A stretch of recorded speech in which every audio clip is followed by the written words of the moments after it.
Aujourd'hui, on rentre dans le vif du sujet. On va voir comment faire pour aller chercher une rente de 2000 € par mois le plus vite possible. Atteindre une telle somme est possible grâce aux investissements et la stratégie que je vais vous proposer présente plusieurs avantages. La gestion est passive, donc pas besoin de suivre attentivement vos résultats ni de gérer quoi que ce soit. Et les impôts seront très faibles. Vous n'en paierez d'ailleurs aucun pendant la phase d'accumulation.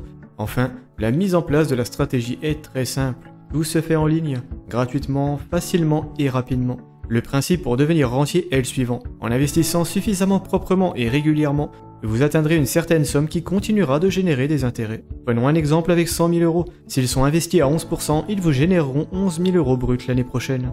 Si vous ne les retirez pas, les intérêts continueront de s'accumuler, mais si vous souhaitez vous en servir, il faudra payer quelques impôts dessus, environ 15% dans le cas du PEA. Mais en plus de ça, le but est d'avoir une rente fiable, qui ne se tarit jamais et continue même idéalement d'augmenter tout doucement. Ma technique pour calculer ce chiffre est de diviser votre rente brute par 2, pour obtenir une rente nette qui continuera de croître. Donc si 100 000 € vous génèrent 11 000 € bruts par an, vous toucherez en fait 5 500 € net la première année, puis un peu plus l'année d'après, etc. Cette rente suivra l'inflation, et la dépassera même un petit peu, votre niveau de vie ne baissera donc jamais. Atteindre 2000 € de rente éternelle et grandissante nécessite, selon mon calcul et un taux de 10%, des investissements cumulant 500 000 €. Alors n'ayez pas trop peur, ce chiffre est atteignable avec suffisamment de temps et une bonne stratégie. Si vous avez par exemple 5 000 € disponibles et que vous placez 1 000 € par mois pendant 16 ans, vous parviendrez justement à réunir cette somme. Je vais vous présenter ma stratégie juste après, mais j'aimerais d'abord revenir sur quelque chose de primordial. Il est très simple de dépasser le rendement moyen des Français, qui n'investissent pour la plupart que dans des livrets d'épargne ou assurance vie mal configurés. Ça, c'est sûr, la stratégie que je vous présenterai enfumera facilement celle du Français moyen. Seulement voilà, même s'il est possible d'aller chercher un bon rendement, dépassant les 10%, il faudra quand même être capable d'investir une somme aussi conséquente que possible tous les mois. Et pour ce faire, pas de miracle, il faudra essayer d'avoir des dépenses assez faibles et des revenus aussi élevés que possible. En faisant ce qu'il faut, vous arriverez très vite à doubler votre capacité d'investissement, et donc vos résultats.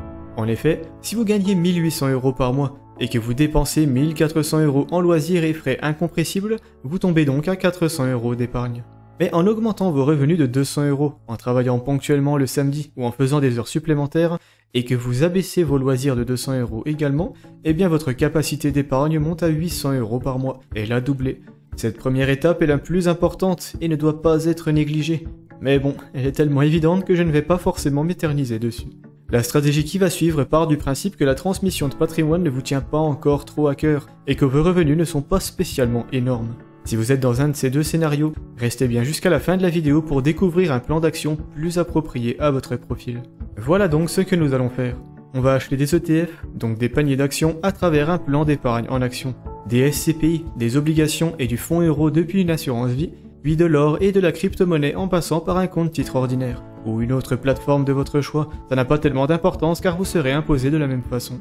Les crypto-monnaies sont des actifs très rentables, mais très volatiles également. Donc elles vous rapportent globalement de l'argent, et même beaucoup d'argent. Par contre, rien ne garantit qu'elles ne seront pas dans le rouge pendant un moment avant de commencer à être rentables.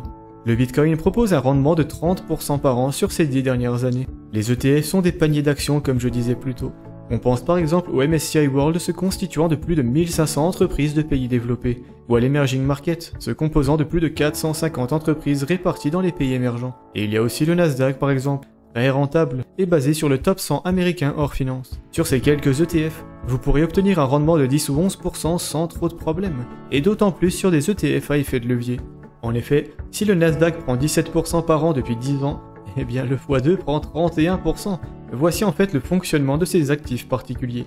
Ces ETF multiplient vos gains et pertes tous les jours, et étant donné que le marché a clairement tendance à monter plutôt que descendre, eh bien vous gagnerez généralement plus d'argent en utilisant l'effet de levier. Le prix à payer pour ça est du côté des fluctuations, qui seront donc 2 fois plus importantes. Une chute de 25% du Nasdaq sera 2 fois plus forte sur le x2. Et il y a aussi le beta slippage, un principe mathématique défavorable à ces ETF. Si le Nasdaq classique prend 10% aujourd'hui et perd 10% demain, il passe de 100 à 110 puis à 99,1. Mais le x2 passera de 100 à 120 à 96, une perte plus importante. Alors que le x15 par exemple passerait de 100 à 250, ce qui est génial, puis disparaît complètement le lendemain. Voilà pourquoi on se contentera du x2, qui est le seul accessible au PEA de toute façon, donc c'est parfait. Les SCPI sont des entreprises gérant des biens immobiliers pour vous. Elles utilisent votre argent pour les acheter et vous reversent des loyers en conséquence. C'est plus simple, plus rentable et moins imposé qu'un investissement immobilier direct classique. Donc on pense à un particulier qui achète un appartement pour le louer lui-même. Bon, sauf dans le cas où vous êtes très doué, mais ça demandera tout de même une gestion active. Les SCPI présentent un rendement d'environ 5,5% net. Les obligations, l'or et le fonds euro sont des actifs très sécurisés, très fiables, mais peu rentables. Ce n'est pas eux qui vous permettront de devenir rentier, mais ils vous permettront de sécuriser vos arrières dans le cas où la crypto, les actions et l'immobilier chutent brusquement. Ils présentent un rendement d'environ 4 à 5%. Voyons maintenant le programme. La première étape est forcément d'investir en ETF et en crypto, car ce sont les actifs les plus rentables et que vous aurez le temps d'aller chercher la sécurité plus tard. C'est logique. Prenons un investissement de 1000 € sur 30 ans. Vous arriverez à près de 27 000 € avec un taux de 11%, mais à seulement 3 300 € avec un taux de 4%. Par contre, si on refait ce calcul sur 5 ans, eh bien on aura 1728 € d'une part et 1221 € de l'autre, une différence négligeable. Ce calcul illustre très bien pourquoi il faut se concentrer sur la rentabilité au début, puis se réorienter sur la sécurité avec le temps. Donc on achète des ETF sur PEA pour profiter de la faible imposition et du Bitcoin sur CTO typiquement. Pour ce qui est des ETF en question, il y en a 4 que j'aime bien utiliser.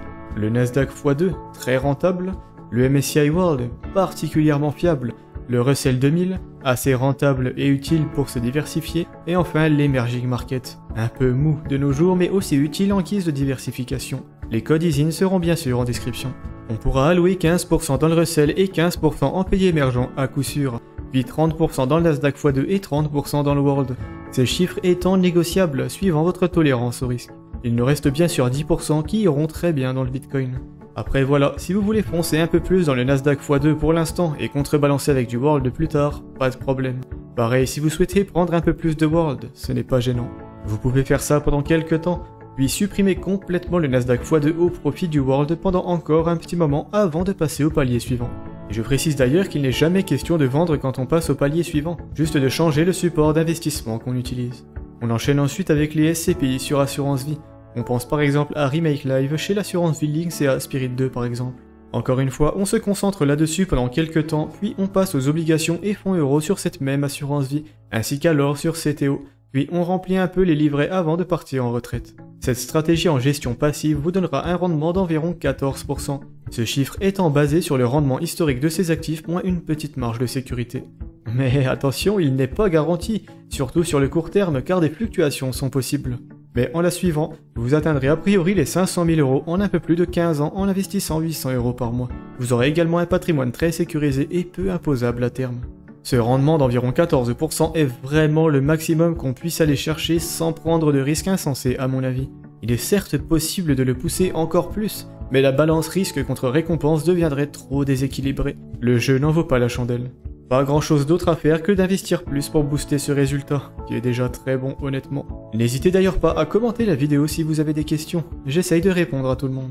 Donc voilà, si on imagine que vous avez 30 ans et souhaitez investir jusqu'à 50, eh bien on peut imaginer que vous passez 5 ans à investir en ETF, puis vous continuez encore 5 ans en excluant cette fois le Nasdaq x2 pour commencer à diminuer le risque. Vous pourriez ensuite passer 5 ans sur les SCPI, 4 en obligations or et fonds euros, puis une petite dernière année à blinder votre livret juste avant de devenir rentier officiellement. Si votre horizon d'investissement est plus court ou plus long, ou que votre tolérance au risque est plus ou moins élevée, eh bien vous n'avez qu'à adapter ces chiffres à votre convenance.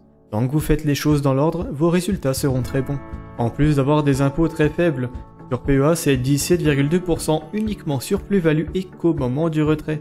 Vous ne paierez donc rien pendant toute la phase d'accumulation, puis ce sera en fait moins de 17,2%, car une partie de ce que vous retirez viendra forcément de votre poche, tout n'est pas qu'intérêt. Sur Assurance Vie, c'est 17,2% sur plus-value et jusqu'à 4 600 € de retrait, puis 24,7%. Et sur compte titre ordinaire, donc la crypto et l'or, c'est 30% sur plus-value. Je précise par contre qu'il faudra éviter de retirer avant que votre PEA n'ait 5 ans d'ancienneté, et votre Assurance Vie 8, bien que ce soit techniquement possible. C'est d'ailleurs pour cette raison qu'il est intéressant d'ouvrir ces deux comptes dès maintenant, même si vous n'avez pas encore d'argent à investir. Et si vous le faites depuis une banque ou courtier compétitif, il n'y aura aucun frais pour ça. J'utilise personnellement Bourse aux banques pour le PEA, mon livret A et mon compte courant, Linksea Spirit 2 pour mon assurance vie et Trade Republic pour mon compte titre ordinaire. Il y a un lien de parrainage pour aller gratter un cadeau chez chacun d'entre eux en description si ça vous intéresse.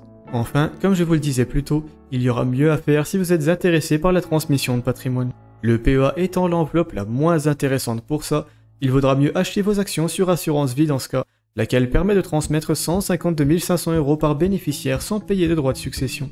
D'autre part, si vos revenus sont plutôt élevés et que vous avez une TMI de 30% ou même idéalement plus, il faudra considérer le plan épargne retraite pour maximiser vos résultats.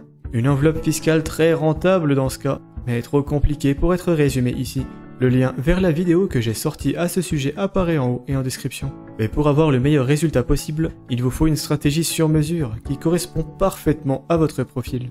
Pour l'établir et la mettre en place, je me propose de vous accompagner personnellement à travers mon service de formation individuelle rapide et efficace. Plus d'infos en description ou par mail. Sur ce, je vous dis à la prochaine. Je vous invite à aimer la vidéo si elle vous a été utile et à vous abonner à la chaîne si mon contenu vous plaît. Ciao.